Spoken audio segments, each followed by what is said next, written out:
কালমা কেন্দ্রীয় জামে মসজিদ এবং আমসে আলী মাদ্রাসা ও এতিমখানা হাফেজ ছাত্রদের দস্তারবন্দি উপলক্ষে আজকে এই ওয়াজ মাহফিলে সম্মানিত সভাপতি জনাব হাজী মোহাম্মদ হারুনুর রশিদ, যিনি এই মসজিদেও সভাপতির দায়িত্ব পালন করছেন, উপস্থিত আপনাদের এলাকা নেতা সাবেক চেয়ারম্যান জনাব গোলাম মুস্তফা, অন্যান্য রাজনৈতিক ব্যক্তি, উপস্থিত এলাকাবাসী, মুসলিম ভাইয়েরা এবং বাড়িতে বসে যে সকল মা বোনেরা কিংবা পর্দা আড়ালে বসে আমার এই বক্তব্য শুনছেন, আসসালামু আলাইকুম। ওয়াজ মাহফিল কিন্তু বেশ কয়েকটা কারণে হয়। সেই মাহফিলে আজকে আরেকটা জিনিস এখানে আছে যেটা সব ওয়াজ মাহফিলে হয় না, কারণ ওয়াজ মাহফিল কখনো কবরস্থান কমিটি উদ্যোগে, কখনো মসজিদের উদ্যোগে, কখনো মাদ্রাসা উদ্যোগে হয়। আজকে কিন্তু দুইটা প্রতিষ্ঠানের উদ্যোগে হচ্ছে এবং আরেকটি পর্ব এখানে আছে, দস্তারবন্দি। এই পর্বটা হলো যারা কোরআনে হাফেজ, 30 পারা কোরআন শরীফ মুখস্থ আছে, তাদেরকে পাগড়ি পরিয়ে স্বীকৃতি দেওয়া হয়, যে সবার সাথে পরিচয় করিয়ে দেওয়া হয় যে সে কোরআনে হাফেজ। আনুষ্ঠানিকভাবে সে আজকে স্বীকৃতি পেল। আমার যেমন ইলেকশন যেটা ঘোষণা হয়ে গেলে আমি স্বীকৃতি পেলাম। তো অন্য একটা জায়গায় যেমন মানে পুরস্কার, আপনি একটা খেলাধুলায় স্পোর্টসে অংশগ্রহণ করলেন, ফার্স্ট হয়ে গেলেন, আপনার পুরস্কার দেওয়া মানে আপনাকে স্বীকৃতি দেওয়া হলো। সেই পর্ব কিন্তু আজকে এখানে আছে, সেটা আপনারা জানেন। কিন্তু আমি যেটা বলার জন্য এই প্রসঙ্গটা আনলাম, এটা একটা ইতিহাস আছে যে এই দস্তারবন্দি পর্ব, কোরআনে হাফেজ, এই ব্যাপারটা কেন আসলো। অনেক আগে 710 সালে থেকে 1492 সাল, স্পেন একটা সভ্য দেশ ইউরোপে, এই 782 বছর এখানে মুসলমানদের শাসন ছিল এবং খুব মর্যাদাপূর্ণ শাসন ছিল। তো ওই শাসন কেন থাকলো না সে আলোচনা এখানে বলার প্রয়োজন নাই, সেটা গুরুত্বপূর্ণ না।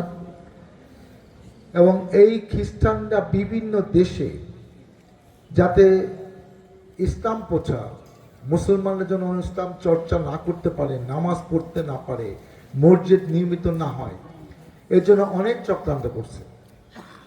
নানা রকমের চক্রান্ত শেষ নাই। তার মধ্যে একটা অন্যতম চক্রান্ত হলো কোরআন শরীফ চুরি করে ফেলতো, কোরআন শরীফ চুরি করে নিয়ে পুড়িয়ে ফেলতো।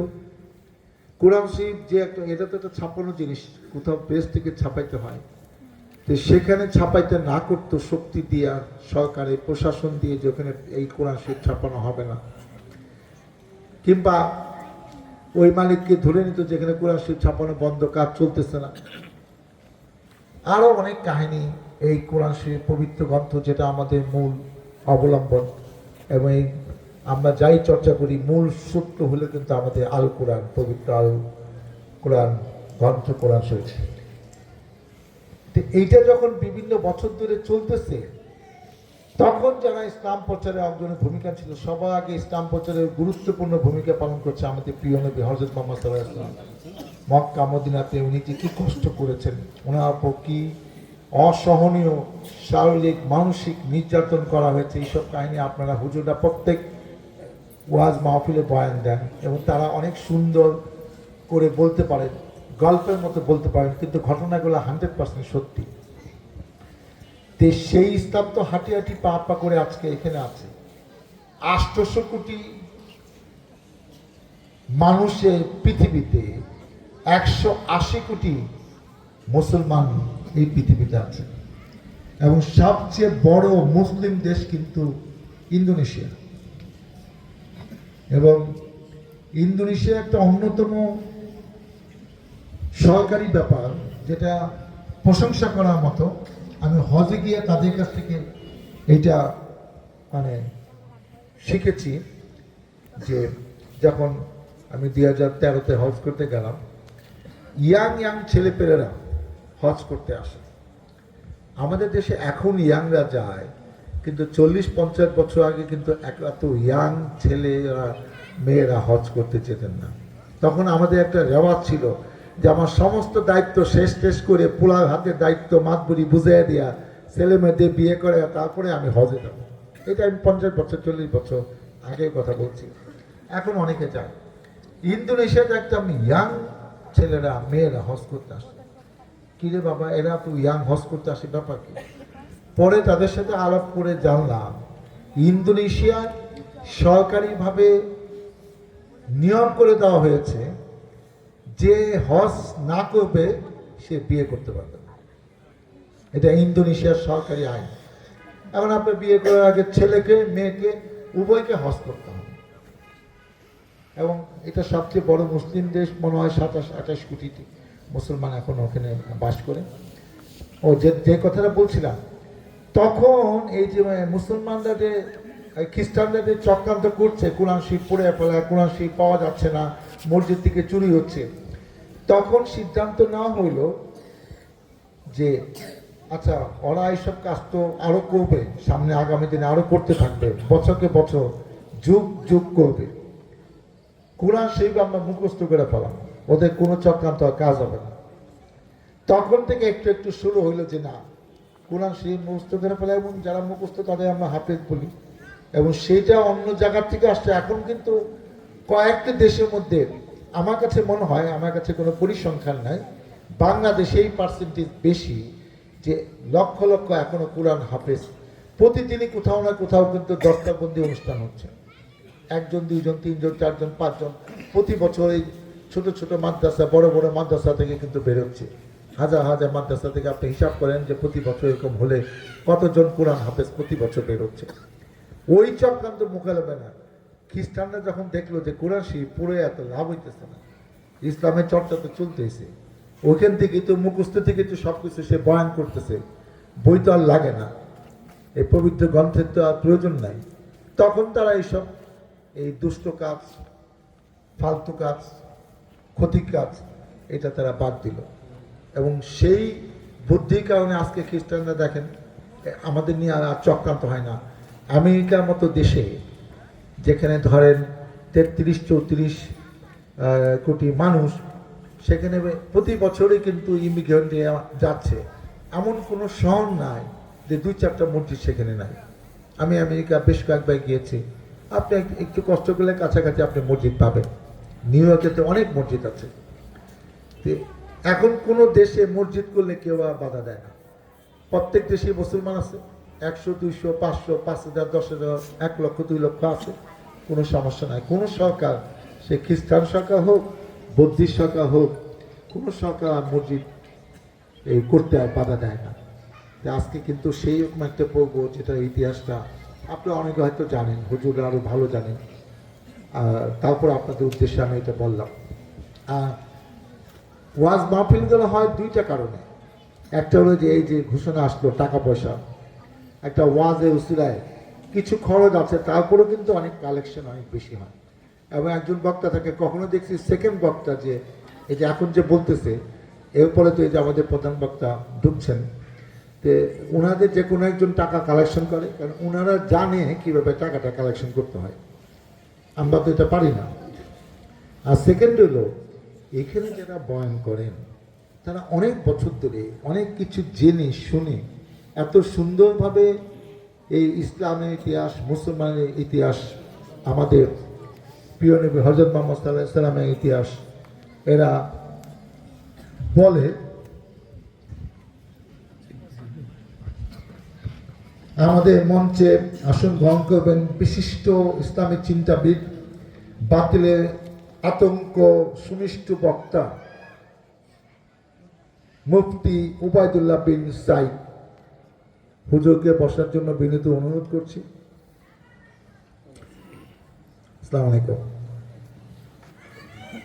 এবং আমাদের যে ইসলামের মূল 5টি স্তম্ভ, কলেমার নামাজ হচ্ছে হজ জাকাত, এইসব নিয়ে ওনারা যেসব কথাবার্তা বলেন, বিশেষ করে নামাজ যে আমরা পড়ি সেই নামাজ কতটা শুদ্ধি হচ্ছে এটা কিন্তু আমি জানি না, এটা কিন্তু আল্লাহ জানে আসলে আমার প্রত্যেক ওয়াক্ত নামাজ কবুল হচ্ছে কিনা। এবং আমরা অনেক সময় গাফিলতি করে ওয়াক্তের নামাজ ওয়াক্তে পড়ি না। এবং আরও ব্যাপার আছে যে জায়েজ আছে আপনার নামাজটা জামাতে পড়তে হবে। আপনি গাফিলতি করে জামাতে না পড়লে সেটার জন্য কিন্তু আল্লাহর কাছে আপনার কৈফিয়ত দিতে হবে। আপনি দেখবেন যে এই জামাতে ইসলামের যারা সদস্য কিংবা নেতা, তারা যখন কোনো কর্মী সমাবেশ, নিজেদের কোনো ঘরোয়া মিটিং করে, যে কোনো আজান দিয়ে দিলে মসজিদ একটু দৌড়ো হলেই নিজেরা কিন্তু জামাত করে ফেলে, ওইটা নিয়ে কিন্তু তাদের দেরি হবে না। আমরা অনেক সময় নামাজের জন্য বিরতি দিই এবং আশেপাশে মসজিদ থাকলে সেখানে নামাজ পড়ি। আবার অনেক সময় আমরা গাড়িতে যাইতে থাকলে মনে করি কষ্ট করে নামাজটা পড়বো নাকি বাসায় গিয়ে পড়বো। বাসায় যাইতে যাইতে তো ওয়াক্ত শেষ হয়ে গেছে, ওই নামাজটা আপনারা পড়তে পারবেন না, কাজা পড়বেন। কারণ কাজা পড়লে আল্লাহ এটা মাফ করবে কিনা, এটা এই কাজার জন্য আপনি আসলে সোয়াব পাবেন কিনা, এটা কিন্তু আমরা অনেকেই জানি না।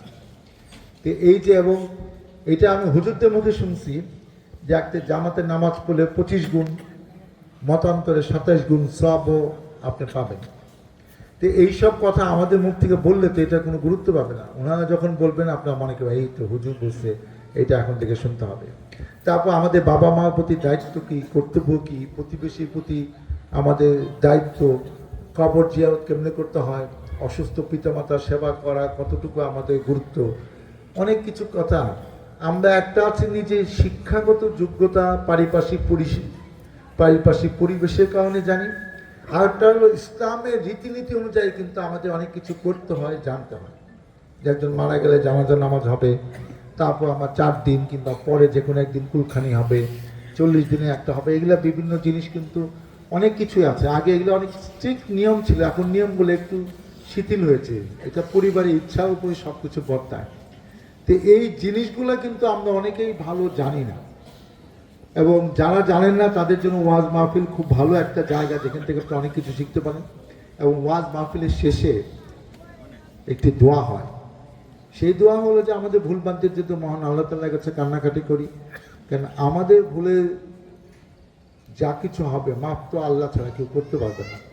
এবং হুজুরদের মুখে শুনছি যে আপনি একজনের প্রতি অন্যায় আচরণ করলেন, উনি যদি মাফ না করে, এটা অন্য কেউ মাফ করে না, আল্লাহ তো পারে সব কিছু, কিন্তু অন্য কোনো কাজ করে ওইটা মেকআপ কিন্তু হবে না। যে আমি ক্ষতিটা তা করছি, কইরে আমি এখানে একটা মসজিদ বানিয়ে দিছি, আল্লাহ এটা মাফ করবো, ওইটা কিন্তু হইব না। আপনি যে লোকের ক্ষতি করছেন, যে লোককে কষ্ট দিচ্ছেন, যার জমি কিংবা কোনো ব্যবসা প্রতিষ্ঠানে ক্ষতি করছেন, সে যদি আপনাকে মাফ না করে, এই মাফ কিন্তু অন্যভাবে হবে না।